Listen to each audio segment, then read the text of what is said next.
Today is Monday, March 18th, 2021, and we're talking to Dr. Clarissa Myrick Harris of Morehouse College. Good morning, Dr. Myrick Harris. Thank you for joining us. Tell us a little bit about yourself. Good morning. It's good to be here with you, Trey. Tell you a bit about myself. Well, where do I start? I'm a native Atlantan, born and raised here in Atlanta. Went to public schools here. One of the HBCUs, six at the time, six HBCUs in the Atlanta University Center Consortium. Graduated from Morris Brown College with a degree in English. Attended the Ohio State University for my master's in journalism, and then on to actually started my doctoral program at Howard University in DC when I was working there. And I worked there with the publishing house at that time. It tells you how long ago it was. It was Time Life, the books division of Time Life. I worked as a researcher and writer in Alexandria, Virginia for a couple of years after earning my master's, and then started my doctoral program at Howard University, but found that a doctoral degree in English, which was my focus at that point, was not inclusive enough in terms of what I wanted to do. And what I wanted to do was really to empower myself and others to tell the truth, to tell our history, to tell and be the authors of our own stories. And so I came home to Atlanta and was accepted into the Emory University Graduate Institute of Liberal Arts, and my degrees in American Studies with a focus on African American history and culture. Um, so in terms of my interest in public history, I think it's always been there. My parents were always um, very good about telling our history, the family history that they were aware of, passing that on and telling us how important it is to know who we are, where we came from, how much that empowers us. And so while in grad school, I worked with the Apex Museum here in Atlanta, and first exhibit I curated for them was Sweet Auburn, Street of Pride. It's about the history of Auburn Avenue, which, as I noted in my talk last week, actually was called by Forbes magazine in the mid 1950s the richest Negro street in the world.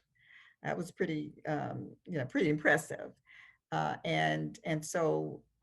Growing up, Auburn Avenue was a part of my life, whether it was going to a doctor's office or going to the drugstore that was there, Yates and Milton. It was very much a part of revisiting Ebenezer Baptist Church, the Church of the Kings, Martin Luther King Senior pastor when I was a child, um, and um, and then and so the churches and social organizations were very much a part of the life of the city, a life of the Black community.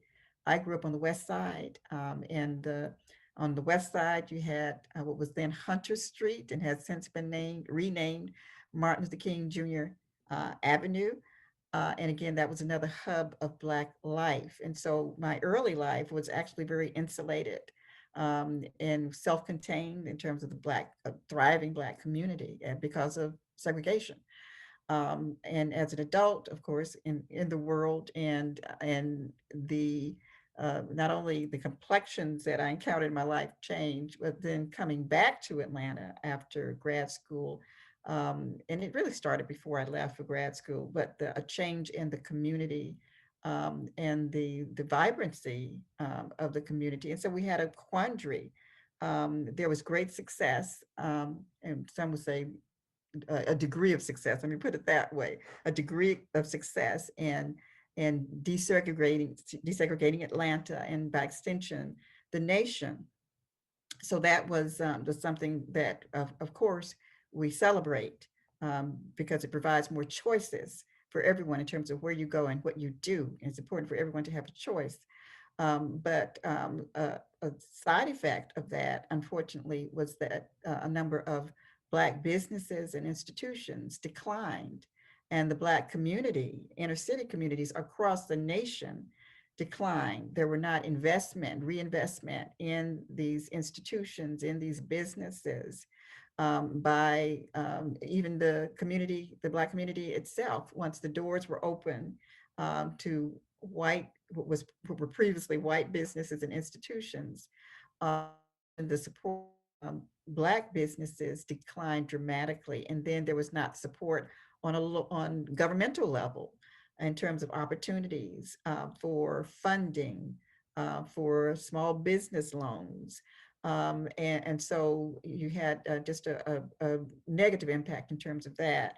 Um, Another case in point in terms of healthcare. I was born, as I said, in Atlanta. I was not what's called a Grady baby.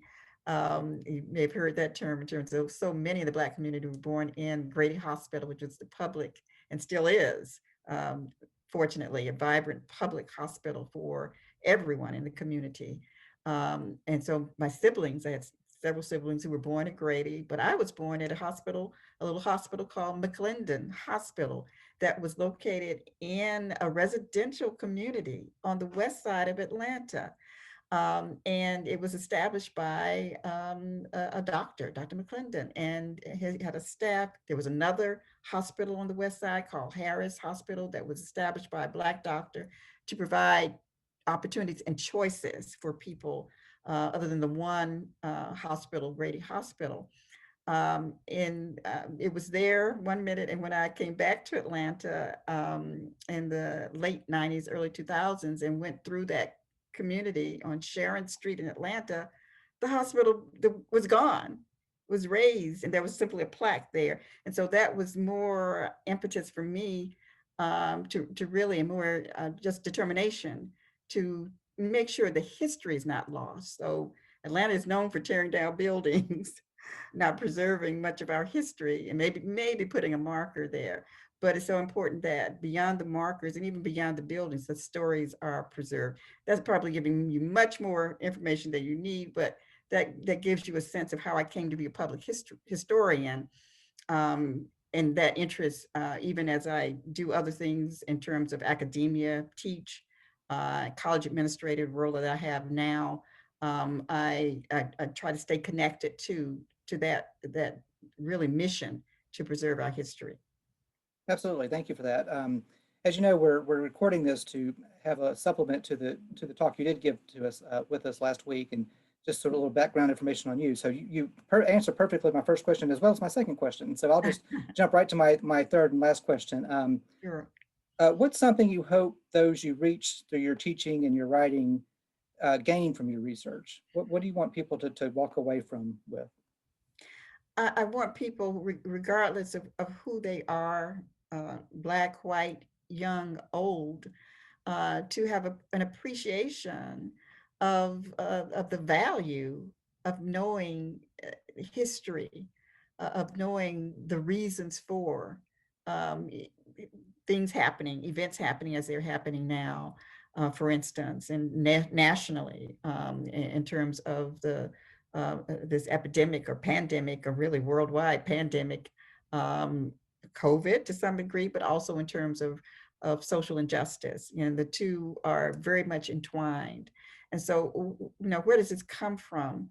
And I think people often have a superficial level of understanding of historical events or current events, but they don't have the deep level of understanding that's necessary in order for them to realize that things that are being protested now, for instance, are not new. They're new permutations of issues that have been ongoing. And quite frankly, if when I do world history, or even the history of the U.S. from the beginnings to present, it's important to understand that the underpinnings and that the laws that were established at the beginning of this country during the period of enslavement, laws that were put on the books that really categorize human beings as chattel, as non-human, and noting that if someone of African descent, whether free or enslaved, were killed, that the individual would have there would be no consequences. If a white person killed a black person, there was no consequences. That was a part of the 1705 laws that were put on the books in Virginia. The first colony, and then those were replicated throughout the colonies. And the residue, the remnants of those laws, whether overtly or covertly, echo today, so that you have individuals that feel there's, you're killing, it's not against the law, or it's not a violation of human rights to kill another individual of African descent. So you understand that so much of this is implicit, and so much of this is governed by, so much of the injustices that occur are in many cases not even, people are not aware of the fact that they are responding to and acting on this perspective and these biases and prejudices and racism that has been passed on generation to generation, and it's almost built into the DNA. So until you have that understanding, you cannot change anything.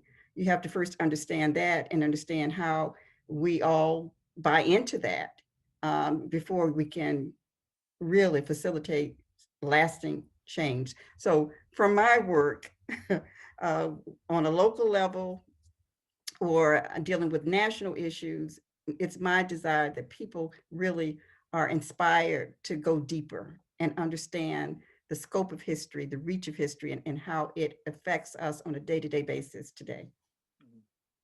Very well said. Appreciate that. We thank you for your time, Dr. Myrick Harris, and that concludes our questions, and we appreciate you being with us. Thank you so much. I have enjoyed it greatly.